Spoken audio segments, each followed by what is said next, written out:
ଦରିଦ୍ର କେହି ମନରୁ ହୋଇନଥାନ୍ତି କି ଆଉ କେହି ଢଙ୍ଗରୁ ହୋଇଥାନ୍ତି। ବାସ୍ତୁଶାସ୍ତ୍ର ଓ ଜ୍ୟୋତିଷ ଶାସ୍ତ୍ରରେ କୁହାଯାଇଛି ଯେ ଆପଣଙ୍କୁ କିଛି ଖରାପ ଅଭ୍ୟାସ ଆପଣଙ୍କୁ ଦରିଦ୍ର କରିଥାଏ। ଭୌତିକ ଜୀବନରେ ଯିଏ ଧନର ସଠିକ୍ ଉପଯୋଗ କରେ ସେ ଧନବାନ ହୋଇଥାଏ। ଆଜି ଆମେ ବାସ୍ତୁ ଏବଂ ଜ୍ୟୋତିଷର ଆଧାର ଅନୁସାରେ କିଛି କଥା କହିବୁ ଯାହାକୁ ଧ୍ୟାନ ଦେବା ଅତ୍ୟନ୍ତ ଜରୁରୀ। ଯଦି ଆପଣଙ୍କର ଏପରି ଅଭ୍ୟାସ ରହିଛି ତେବେ ଏହାକୁ ବଦଳାଇ ଦିଅନ୍ତୁ। ଯଦି ଆପଣ କାଙ୍ଗାଳ ହେବାକୁ ନ ଚାହାନ୍ତି ତେବେ ଏ ଭିଡ଼ିଓକୁ ଅବଶ୍ୟ ଦେଖନ୍ତୁ ଏବଂ କମେଣ୍ଟରେ ଜୟ ମା ଲକ୍ଷ୍ମୀ ଲେଖିଦିଅନ୍ତୁ। ଚାଲନ୍ତୁ ଜାଣିବା ଘରେ ଦାରିଦ୍ରତା ଆସିବାର କାରଣ ବିଷୟରେ। ସକାଳୁ ଡେରିରେ ଉଠିବା। ଆଜିକାଲି ଆଧୁନିକ ଦିନଚର୍ଯ୍ୟାକୁ ଆପଣାଉଛନ୍ତି ଲୋକମାନେ। ରାତିରେ ଜଲ୍ଦି ନ ଶୋଇ ସକାଳ ଅଧିକ ସମୟ ଶୋଇ ରହନ୍ତି। ଶାସ୍ତ୍ରରେ ଏମିତି ଅଭ୍ୟାସକୁ ଭୁଲ ବୋଲି କୁହାଯାଇଛି। ଏମିତି କରିବା ଦ୍ୱାରା ଚନ୍ଦ୍ର ଗ୍ରହ ଅଶୁଭ ଫଳ ଦେଇଥାନ୍ତି।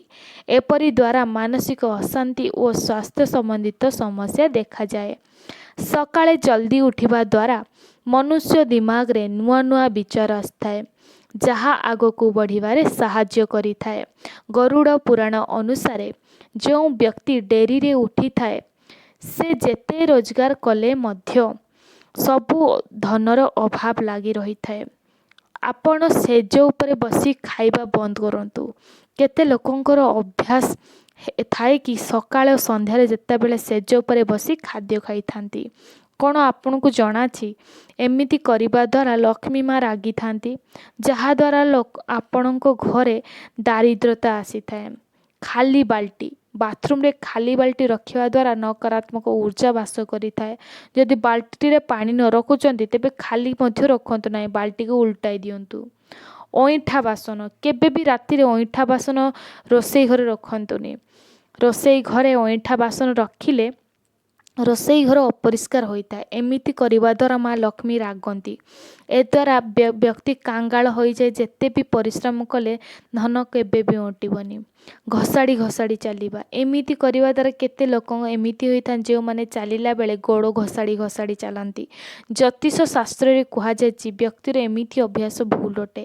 ଏହାଦ୍ୱାରା ଆପଣଙ୍କର ବୈବାହିକ ଜୀବନରେ ଅଶୁଭ ପ୍ରଭାବ ପଡ଼ିଥାଏ।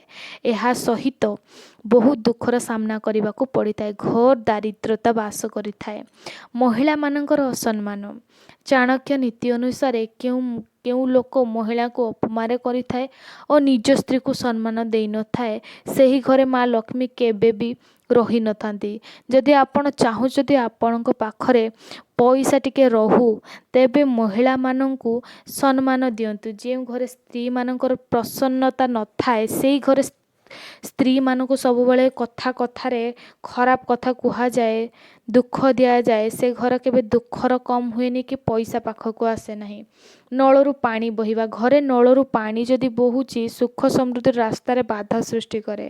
ଶାସ୍ତ୍ର ଅନୁସାରେ ନଳରୁ ପାଣି ବହିବା ଧନ ହାନିର ସଂକେତ ହୋଇଥାଏ। ଆଙ୍ଗୁଳି ଚାଟିବା। କେତେ ଲୋକଙ୍କର ଆଙ୍ଗୁଳି ଚାଟିବାର ଅଭ୍ୟାସ ଥାଏ। ମାନ୍ୟତା ଅନୁସାରେ ଏହାଦ୍ୱାରା ଆୟୁ କମ୍ ହେବା ସଙ୍ଗେ ସଙ୍ଗେ ଘରେ ଦାରିଦ୍ରତା ଆସିଥାଏ। ଅପଶବ୍ଦ କହିବା। ଯେଉଁ ଲୋକ ଅନ୍ୟ ବିଷୟରେ ଅପଶବ୍ଦ କହିଥାଏ ବା ଅପମାନ କରିଥାଏ ତେବେ ସେହି ଲୋକ ପାଖରେ ପଇସା ରହିନଥାଏ। ଏମିତି ଅନ୍ୟର ଅପମାନ କରୁଥିବା ଲୋକ ଯଦି ଧନୀ ହୋଇଥାଏ ତେବେ ତାଙ୍କର ଖରାପ ଅଭ୍ୟାସ କାରଣରୁ ସେମାନେ କାଙ୍ଗାଳ ହୋଇଯାଆନ୍ତି। ଅହଙ୍କାର ଏବଂ ଧକେବାଜ ଏମିତି ଅଭ୍ୟାସ ହୋଇଥାଏ ଯେଉଁଟାକି ବ୍ୟକ୍ତିକୁ ବର୍ବାଦ କରିକି ଛାଡ଼ିଦିଏ। ଥାଳିରେ ଥିବା ଖାଦ୍ୟ ବଳକା ଛାଡ଼ିକି ଯିବା। ଶାସ୍ତ୍ରରେ କୁହାଯାଇଛି ଆମେ ଅନ୍ନର ଅପମାନ କରିବା ଉଚିତ ନୁହେଁ। ଥାଳିରେ ଖାଦ୍ୟ ଛାଡ଼ିବାର ଅର୍ଥ ଅନ୍ନର ଅପମାନ କରାଯିବା। ତେଣୁ ଥାଳିରେ ଏତିକି ଖାଦ୍ୟ ନେବା ଦରକାର ଯେତିକି ଆପଣ ଖାଇପାରିବେ। ଅକାରଣରେ ଖାଦ୍ୟ ନଷ୍ଟ କରିବା ମାନେ ହେଉଛି କାଙ୍ଗାଳକୁ ଆମନ୍ତ୍ରଣ କରିବା। ଏହି କାର୍ଯ୍ୟରେ ମା ଲକ୍ଷ୍ମୀ ବହୁତ ରାଗନ୍ତି। ବଡ଼ ଲୋକଙ୍କୁ ଅପମାନ। ଶାସ୍ତ୍ର ଏବଂ ପୁରାଣରେ କୁହାଯାଇଛି ଯେଉଁ ଘରେ ବଡ଼ ଲୋକଙ୍କର ସମ୍ମାନ କରାଯାଇନଥାଏ ଏବଂ ରାସ୍ତାରେ ଯାଉଥିବା ବୟସ୍କ ଲୋକମାନଙ୍କୁ ଅପମାନ କରିବା ଦ୍ୱାରା ମାତା ଲକ୍ଷ୍ମୀ ସେହି ଘରେ ବାସ କରନ୍ତିନି।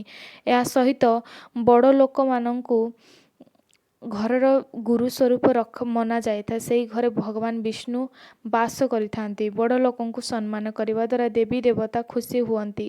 ହାତରେ ଲୁଣ ଦେବା। ଏମିତି ମାନ୍ୟତା ଅଛି ଯେ ଲୁଣ ଘରର ନକାରାତ୍ମକ ଊର୍ଜାକୁ ଅବଶୋଷିତ କରିଥାଏ। ଆପଣ ଯଦି କାହାକୁ ଲୁଣ ଦେଉଛନ୍ତି ତେବେ ହାତରୁ ଦିଅନ୍ତୁନି। ଜ୍ୟୋତିଷ ଶାସ୍ତ୍ର ଏହାକୁ କୁହାଯାଏ ଅଶୁଭ ବୋଲି ମନାଯାଇଥାଏ। ଯେତେବେଳେ ଆପଣ କାହାକୁ ଲୁଣ ଦେଉଛନ୍ତି କୌଣସି ପାତ୍ରରେ ଦେଇ ଦିଅନ୍ତୁ, ହାତରେ କେବେ ବି ଦେବେନି। ନିଶା କରିବା, ଯଦି କେହି ବ୍ୟକ୍ତି ନିଶା କରୁଛି ତା ଘରେ କେବେ ଲକ୍ଷ୍ମୀ ମା ବାସ କରନ୍ତିନି। ଏମିତି ଘରେ ଦାରିଦ୍ର୍ୟତା ମାଡ଼ି ବସେ। ନିଶା କରିବା ଦ୍ୱାରା ଆୟୁ କମ୍ ହୋଇଥାଏ। ମାଦକ ଦ୍ରବ୍ୟ ସେବନ କରିବା ଦ୍ୱାରା ମଧ୍ୟ ରାହୁର ବିପରୀତ ପ୍ରଭାବ ପଡ଼ିଥାଏ। ସଫାସୁତୁରା, ଘର ସଫାସୁତୁରା କରିବା ସହିତ ବାଥରୁମକୁ ବି ସଫା କରିବା ଆବଶ୍ୟକ। ଲୋକ ଏମିତି କରନ୍ତି, ଗାଧୋଇ ସାରିବା ପରେ ବାଥରୁମକୁ ମଇଳା ଛାଡ଼ି ଦିଅନ୍ତି। ଏମିତି କରିବା ଦ୍ୱାରା ଚନ୍ଦ୍ର ଗ୍ରହରେ ଅଶୁଭ ଫଳ ପ୍ରାପ୍ତ ହୋଇଥାଏ ଏବଂ ଯେଉଁ ଘରରେ ବିସ୍ତର ସଜାଇ ନଥାଏ ନା ସେଠାରେ ରାହୁର ଅଶୁଭ ଫଳ ଦେଖିବାକୁ ମିଳିଥାଏ। ବିସ୍ତରକୁ ଠିକ୍ ନ ହେବା ଦ୍ୱାରା ବ୍ୟକ୍ତିର ଦିନଚର୍ଯ୍ୟା ଉପରେ ପ୍ରଭାବ ପକାଇଥାଏ। ଏମିତି କରିବା ଦ୍ୱାରା ସ୍ୱାସ୍ଥ୍ୟ ସମ୍ବନ୍ଧିତ ସମସ୍ୟା ଦେଖାହେବା ସହିତ ସେହି ଘରେ ନକାରାତ୍ମକ ଶକ୍ତି ବାସ କରିଥାଏ। ତାହେଲେ ଜାଣିଲେ ଆପଣ କେମିତି ଗରିବତା ଆସେ। ତ ଆପଣ ଏଇସବୁ ଜିନିଷ ଜମା ବି କରନ୍ତୁ ନାହିଁ। ଚେଷ୍ଟା କରନ୍ତୁ ଏସବୁକୁ କେମିତି ଆଭଏଡ଼୍ କରିବେ। ଯଦି ମୋ ଭିଡ଼ିଓ ଆପଣଙ୍କୁ ଭଲ ଲାଗିଲା ମୋ ଚ୍ୟାନେଲକୁ ସବସ୍କ୍ରାଇବ୍ କରି ପାଖରେ ଥିବା ବେଲ୍ ଆଇକନ୍କୁ ପ୍ରେସ୍ କରିଦିଅନ୍ତୁ। ରହୁଛି, ନମସ୍କାର।